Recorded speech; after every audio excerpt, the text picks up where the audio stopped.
channel. To learn this geography easily, follow this channel. Baga gara channel keenyatti nagaan dhuftanii salphamatti barnoota geography hordofuu yoo barbaadan karaa channel kana nu hordofuu dandeessu. In previous lesson we have discussed the different economic activities in Ethiopia. So we have discussed the primary economic activities. Yeroo darbe keessatti sochii dinagdee Itoophiyaatti ilaallee turre. Sochii dinagdee jiran keessaa sochii dinagdee sadarkaa tokkoffaa ibsinee turre. Let today discuss secondary economic activities. Inni lammaffaan sochii dinagdee sadarkaa lammaffaa warra jedhaman mee waliin ilaalla. Secondary economic activities include the manufacturing, the construction, and the power production. Sochiin dinagdee sadarkaa lammaffaa inni jedhame kun hojii oomisha, hojii ijaarsaa fi hojii anniisaa of keessaa qaba. Manufacturing jechuun hojii warshaa jechuudha. Construction jechuun hojii daandii, hojii riqichoota garaa oomisha of keessaa qaba. Power production jechuun hojii anniisaa ijaaruuf, fakkeenyaaf hojii anniisaa kan bishaanii, kan qilleensaa, kan bubbee, geothermal. These are secondary economic activities. Manufacturing activities takes place in factories. Manufacturing walumaa galatti kan inni hojiirra oolu bakka factorytti yookaan bakka warshaatti. It is the activity which turns raw material into products by using labor, energy, and equipment. Manufacturing walumaa galatti mi'a dheedhii yookaan immoo raw material gara productiitti yookaan immoo end productiitti jijjiiruuti. Kun maal fayyadamuudhaan? By using labor, humna fayyadamuun jira. Energy, anniisaatti fayyadamuun jira. Inni kan biraan equipment yookaan meeshaalee fayyadamuun jira jechuudha. While industry refers to the place where manufacturing takes place. Industry jechuun garuu bakka manufacturing hojiirra oolu jechuudha. Yookaan bakka itti oomishoonni kun hojiirra oolanii industry jedhama. Activities associated with secondary sector include sochiiwwan secondary sector wajjin hidhannoo qaban yookaan immoo maaltu hojjetama? Secondary economic activity maaltu hojiirra oolu? 1. Metal working and smelting. Tokkoffaan hojii sibiilaa baqsuu, kutuu, muruu. Automobile production, hojii oomisha konkolaattota. Textile production, hojii oomisha uffata. Chemical and engineering industries, hojii keemikaalota garaagaraa oomishuu. Aerospace manufacturing, hojii qaamolee xiyyaara garaagaraa oomishuu. Energy utilities, itti fayyadama anniisaa. Fakkeenyaaf anniisaa jechuun yeroo jennu ibsaa jechuu keenya. Engineering, brewery jechuun dhugaatiiwwan garaagaraa oomishuu. Bottlers, fakkeenyaaf dhugaatota saamsamanii yookaan immoo ashagamanii gurguran oomishu. Construction and ship building, hojii ijaarsa manneenii, daandii. Ship building, hojii ijaarsa daandii baaburaa kan doonii. Isaan kun walumaa galatti secondary economic activity jalatti ramadama. Types of manufacturing industry in Ethiopia. Manufacturing industries in Ethiopia can be classified into 2. Inni kan biraan manufacturing industry kun Itoophiyaatti bakka lamatti ramadnee ilaaluu ni dandeenya. Cottage or traditional industries and modern manufacturing industries. Gosoon manufacturing kanaa lama. Tokkoffaan cottage jechuun industry aadaa yookaan immoo godoo warreen jennu jechuudha. Modern manufacturing industry ammayyaa warreen jennu jechuudha. Cottage or traditional industries. The main cottage industries include weaving. Industry godoo yookaan immoo industry aadaa warreen jennu fakkeenyaa uffata dha'uu. Wood carving, hojii mukaa. Pottery, hojii suphee dha'uu. Metal works, hojii sibiila tumuu. Basketry yookaan immoo basketry jechuun hojii zaambeelii yookaan baskeetii hojjechuudha jechuudha. These are the main types of traditional or cottage industries. These cottage industries of Ethiopia have exist at low level in Ethiopia. Walumaa galatti egaa cottage industry kun sektera yookaan immoo industry Itoophiyaa keessa jijjiirama baay'ee kan hin finne jechuudha yookaan immoo kan hin guddanne jechuudha. The major factor that hindered this development was the negative traditional outlook toward these activities. Sababa industriin cottage kun hin guddanneef sababni guddaan tokko ilaalcha namaati jechuudha yookaan immoo ilaalcha aadaa naannootiin ilaalchi gaariin ittiin kennamu jechuudha. Kanarraa kan ka'e industiriin aadaa kun yookaan immoo godoon kun industirii jijjiirama guddaa kan hin fidne jechuudha. But this is what the base for modern industries. Haa ta'u malee industiriin godoo kun yookaan immoo aadaan kun industiriiwwan ammayyaatiif bu'uura jechuudha. The second one is modern manufacturing industries. Inni lammaffaan industirii ammayyaa jedhamu. As a developing nation, Ethiopia's modern manufacturing sector is at low level. Itoophiyaan akkuma beeknu biyyoota guddachaa jiran keessaa tokko. Kanaafiyyuu manufacturingiin yookaan modern manufacturingiin kun Itoophiyaa keessatti sadarkaan irra jiru sadarkaa gadi irra jira jechuudha. Ethiopia's modern manufacturing consists of largely light industries. Modern manufacturingiin kun Itoophiyaa keessatti irra caalaatti kan inni qabu light industries yookaan immoo industiriiwwan sasalphaa. Industiriiwwan sasalphaa which produce consumer goods. Keessumatti industiriiwwan wantoota nyaataman, wantoota dhugaman, uffatoota kana oomisha malee industirii yookaan immoo heavy industry hin qabdu jechuudha. Heavy industries means what? Especially industries that produce the different automobiles. Fakkeenyaaf amma industiriiwwan gurguddaa yeroo jennu industiriiwwan qaamoleewwan konkolaataa garaagaraa oomishan, industiriiwwan sibiilota garaagaraa oomishan, industiriiwwan qaamolee xiyyaara garaagaraa oomishan Itoophiyaan hin qabdu jechuudha. Irra caalaatti industiriiwwan Itoophiyaa keessatti hedduu jiru. Keessumatti in Eastern Itoophiyaa, baha Itoophiyaa bal'inaan jiru. Isaan irra caalaan isaanii industirii sasalphaa jalatti ramadamu. The third categories of economic activities is tertiary economic activities. Gosti qoodama sochii dinagdee inni sadarkaa sadaffaa jedhamu tertiary economic activity yookaan immoo sochii dinagdee sadarkaa sadaffaa jedhama. The basic characteristics of the tertiary economic activities the provision of service. Gosti sochii kanaa immoo walumaa galatti sochii tajaajilaa yookaan immoo seektara tajaajilaa jedhamee beekama. Sochiin dinagdee sadarkaa sadaffaa kun walumaa galatti kaayyoon isaa inni guddaan uummataaf yookaan immoo hawaasaaf tajaajila kennuudha. The tertiary sector involves the provision of service to other business as well as the final consumers. Darbees immoo fakkeenyaaf tajaajila yeroo jennu tajaajila daldala ta'uu danda'a, tajaajila hoteelaa ta'uu danda'a, tajaajila bashannanaa ta'uu danda'a, tajaajila turizimii ta'uu danda'a. Isaan walumaa galatti sochii dinagdee sadarkaa sadaffaa jalatti ramadamu jechuudha. Examples of tertiary economic activities include legal services.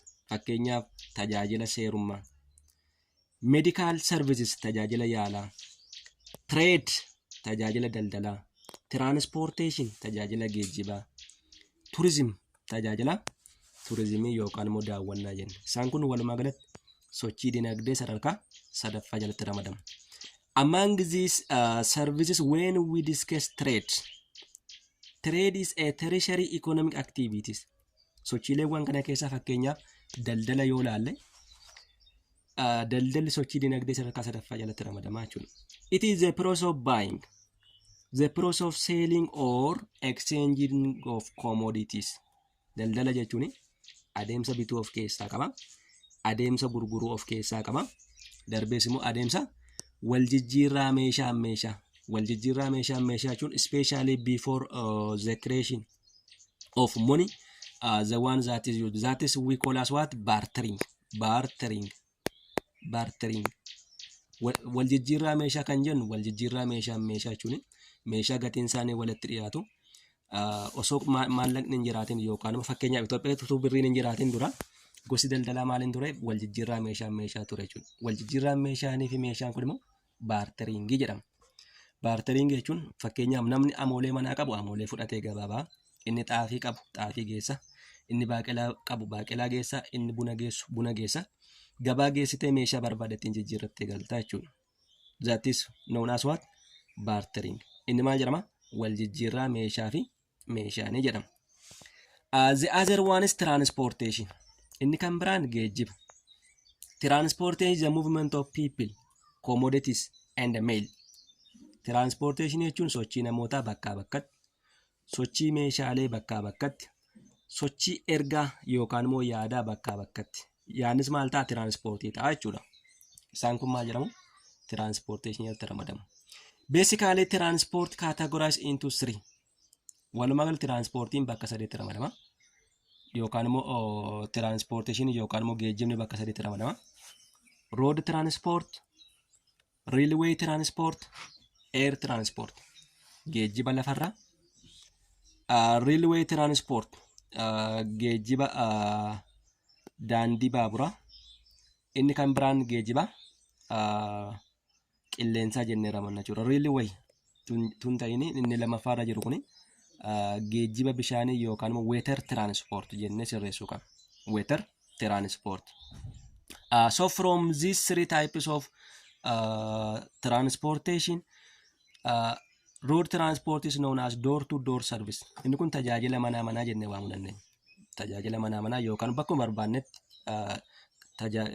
geejjibni kan karaa dheeraa jira, kan karaa gabaabaa jira. Kanaaf inni maal jedhama? Door-to-door service. Water transport is the cheapest way of transport.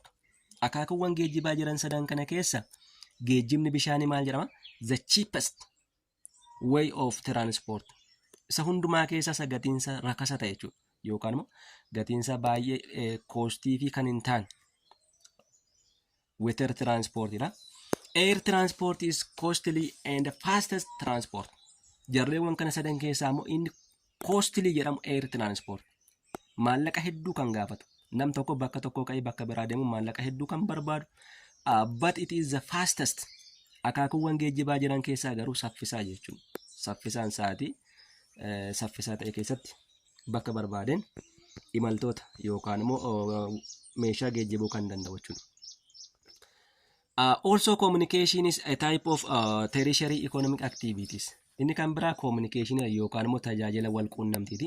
Tajaajilli walquunnamtiis akaakuuwwan sochii dinagdee sadarkaa sadaffaa keessaa tokko. Is the transmission of words and a message from one place to another. Sila mailiin akaakuu transportation tenneera. Kanaaf gaa communication is what? Transmission of words and a message from one place to place. Transmission yookaan immoo daddarba jechaa yookaan immoo yaada bakka yookaan immoo daddabarsa ergaa bakka bakkatti communication jenna. The following are the major types of communications. These communications can be takes place through mail, by telephone. The other ones what? By the radio, by television. By these ways, communication can be takes place. Mail means the distribution of letters. Fakkeenyaaf mail jechuun yeroo baay'ee bifa xalayyaatiin, bifa barreeffamaatiin kan wal quunnamuu dandeenya. Namni halaalarra jiru wal quunnamuu hin danda'a. Telephone is a telecommunications device that transmits and receives sound, mostly the human voice. Telefoonii jechuun immoo walumaa galatti ergaadha jechuudha. Ergaa qilleensarraan dhufee gurra namaa kan qaqqabu. For example, through mobile phone, landline, and telephone. Radio is one of the most important means of communications. Akaakuuwwan communication yookaan wal quunnamtii kana keessa raadiyoo yoo fudhanne, raadiyoon fakkeenyaaf jarreewwan hundumaa keessaa the most addunyaa hundumaa irratti bal'inaan kan hojiirra oolu kan dhaggeeffatamuu fi namoonni heddumminaan kan ittiin yaada wal jijjiiran inni bara durii irraa qabee heddumminaan beekamu raadiyoodha. All over the world, information is transmitted using radios with the help of electromagnetic waves. Kungaa information yookaan immoo odeeffannoon bara durii irraa jalqabe karaa reediyootiin darbaa jechuudha.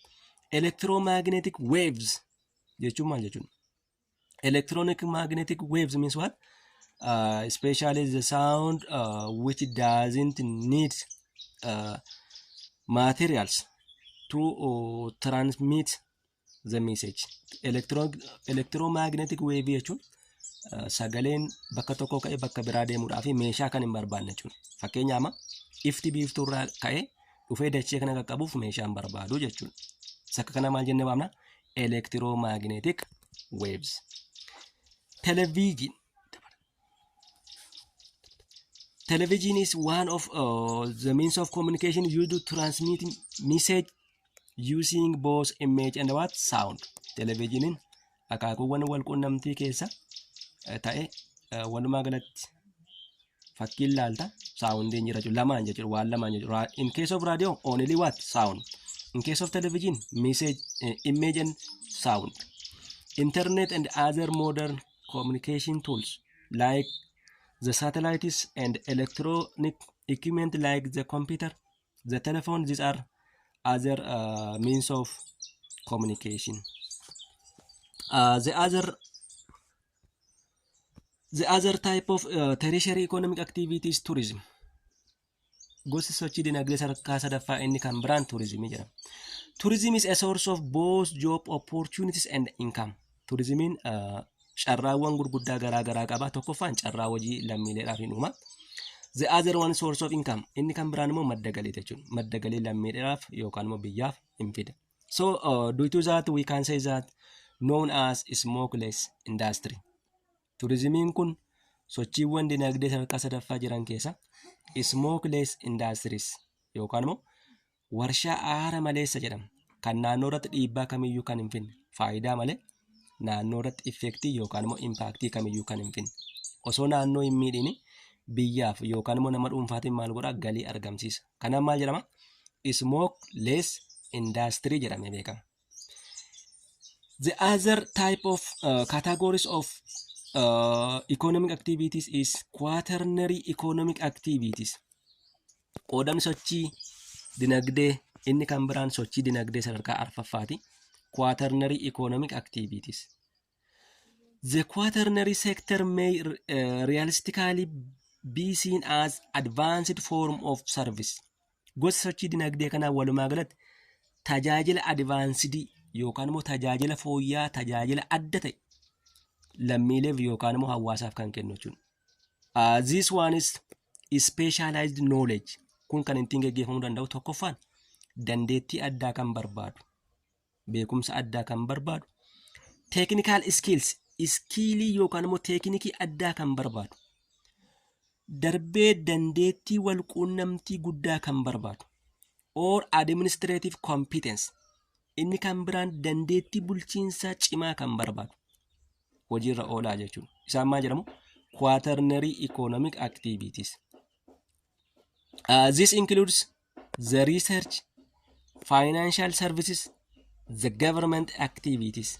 Fakkeenyaaf hojiin qo'annoo fi qorannoo, tajaajilli faayinaansii, tajaajilli hojiilee mootummaa garaa keessatti gaggeeffaman walumaa galatti sochii dinagdee sadarkaa arfaffaa jalatti ramadamu.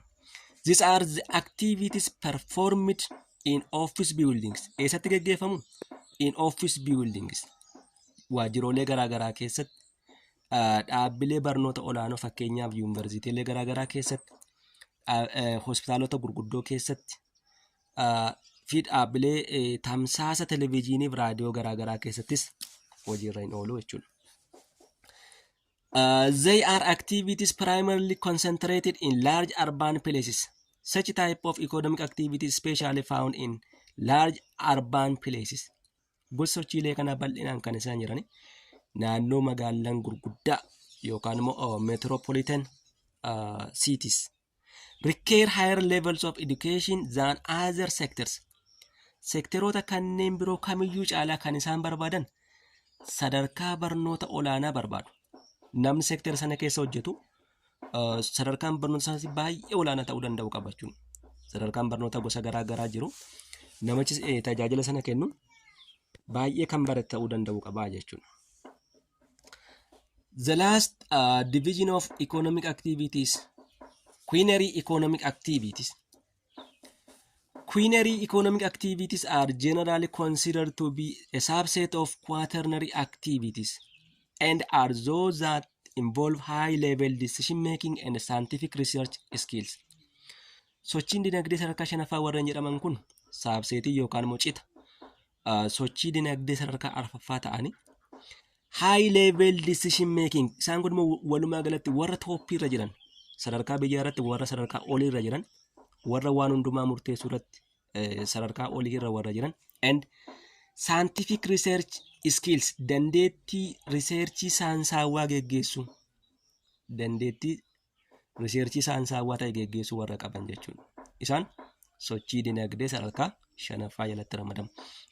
It is also a subdivision of the tertiary sector, representing the special and highly paid skills of top business. Fakkeenyaaf dhaabbileewwan top business biyya tokko keessatti yookaan immoo ardii tokko keessatti dhaabbileewwan daldalaa gurguddoo, government officials, dhaabbileewwan mootummaa gurguddoo, research scientists, researchiiwwan saayinsaawaa gurguddoo, financial and legal consultants, dhaabbileewwan fakkeenyaa consultants gorsa, and the like. These people find their place of business in major metropolitan centers. Tajaajiloonni akka kanaa yookaan immoo namoonni akka kanaa asitti argamu. Metropolitan jechuun magaalota gurguddoo jechuudha. Fakkeenyaaf magaalonni gurguddoo akka Finfinnee yookaan immoo Addis Ababa metropolitan jenna. Isa ala magaalonni akka kanaa Itoophiyaa keessa jiran. And near major universities and research centers. The other one is contribution of subsistence farming and the cash crop to the Ethiopian economy. Inni kan biraan subsistence farming ira. Faayidaa subsistence farming Itoophiyaa keessatti